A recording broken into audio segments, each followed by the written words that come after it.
Boa tarde, alunos. Estamos aqui para mais uma aula de metalogênese, né, dando continuidade ao conteúdo da aula anterior. Só lembrando que nosso objetivo aqui é apenas de revisão de conteúdos. Provavelmente essa semana a gente vai ter alguma informação sobre ensino à distância, então talvez tenhamos que intensificar um pouco esses conteúdos, avançar, não só fazer revisão, mas também avançar nos conteúdos e aumentar a quantidade de atividades. Mas isso ainda está sendo definido, mas acho que essa semana a gente tem uma resposta bem legal para isso. Bom, a gente tinha falado sobre classificação de depósitos minerais nas aulas anteriores e a gente já tinha falado sobre depósitos com relação à classificação dos depósitos com relação à forma, né? E na última aula a gente já tinha começado a falar sobre classificação com relação ao processo geológico, né? Nós vimos que os processos geológicos estão ligados à formação processos internos e processos externos, ou seja, endógenos, né, hipogênicos, né, que seriam realizados no interior da crosta, e processos que ocorrem na superfície, os processos supérgenos ou supergênicos. Dando continuidade aos processos hipogênicos, ou seja, processos internos, nós vamos falar hoje sobre mais dois processos de mineralização. Tá? Vamos lá para o nosso quadro. Tá?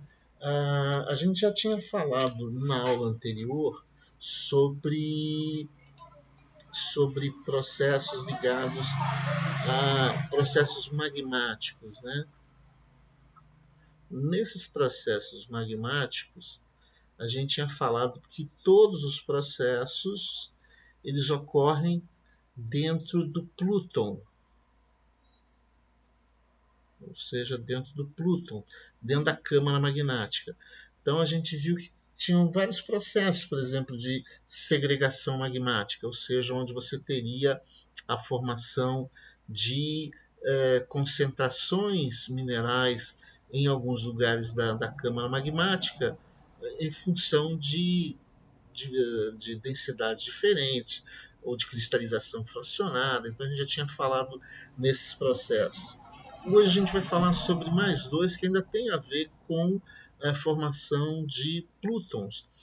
Durante as últimas etapas do processo de cristalização da câmara magmática, né, de cristalização do plúton, ou seja, nas últimas etapas, o material que sobra é um material muito rico em sílica. Esse material que se forma rico em sílica é um material que é a última etapa do processo de resfriamento, é quando já está quase nos processos finais de resfriamento. Como já não tem espaço para esse material dentro da câmara magmática, porque a câmara magmática já está com quase todos os outros minerais já cristalizados, existe uma tendência desse material rico em sílica ele aproveitar fissuras na crosta e ele cristalizar, né, nesses espaços, né? Cristalizar nesses espaços que formam o que a gente chama de pegmatitos. Então, os pegmatitos seriam, né, formas de, inclusive vocês já fizeram um texto sobre isso, que você vai ter uma cristalização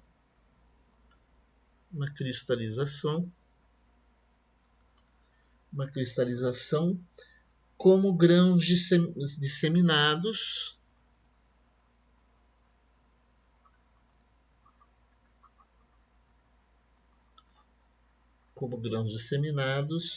ou por segregação.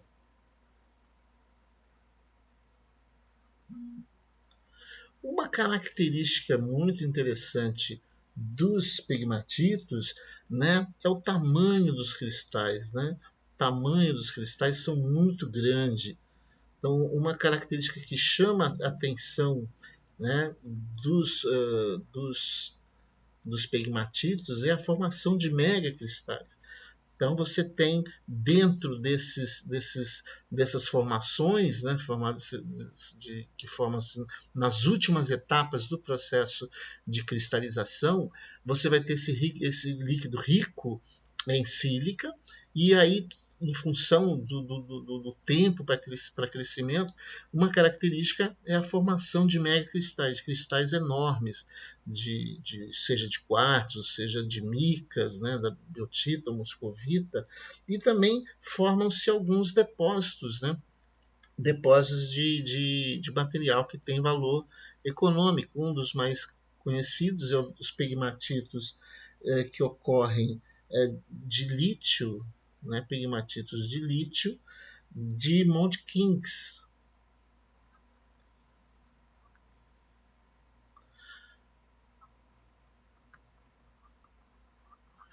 que é na Carolina do Norte, nos Estados Unidos. Então é um exemplo desses depósitos de pegmatitos, né? Nesse caso são pegmatitos de lítio, ou seja, que tem lítio neles, né? Grandes concentrações de líquido nesses pegmatitos. Também muito para pedras semipreciosas também ocorrem, né? Você tem águas marinhas, você pode ter também a presença de ametistas enormes nesses pegmatitos. Além desses processos formadores de pegmatitos, a gente tem também processos internos chamados de hidrotermais. Os processos de mineralização formados por hidrotermalismos, eles estão ligados à circulação de soluções, né, de soluções aquosas quentes. Nesse processo dessa circulação dessas soluções aquosas, né, elas acabam carregando junto com elas íons de materiais de elementos químicos e concentrando-os em algumas porções próximas, né, do local de deposição. Isso é muito comum em regiões de limites, né, limites divergentes, né, associados à formação das dorsais, né? Então esses materiais eles estão formados muito próximos a dorsais. Essas soluções aquosas quentes, aquecidas, elas têm várias proveniências, né? Você tem essas soluções são de várias proveniências. E cada uma delas pode ter uma variação enorme também de elementos químicos que são transportados, né? Então você pode ter depósitos formados de cobre e molibdênio pórfiros, ou seja, que formam cristais grandes, que ocorre, por exemplo, na região dos Andes. Tá?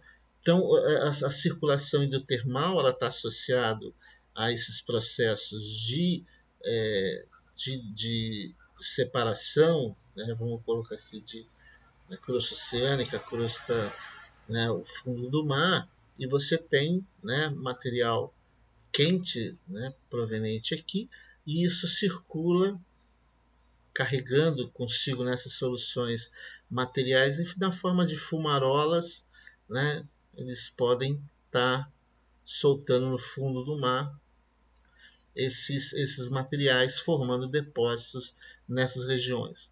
Tá? Então, o processo de formação de depósitos por hidrotermalismo está ligado a essa circulação de material, né, de soluções ricas em elementos químicos que vão se depositar nas rochas que são atravessadas ou por deposição no fundo, né, no fundo do mar ou entre as rochas, né, nos poros dessas rochas ou em fraturas ou fissuras dessas rochas.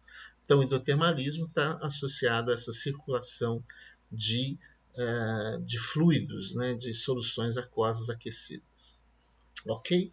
Então a gente termina aqui, vai ficar faltando mais 2 processos, né, além desses dois que estão ligados a metamorfismo.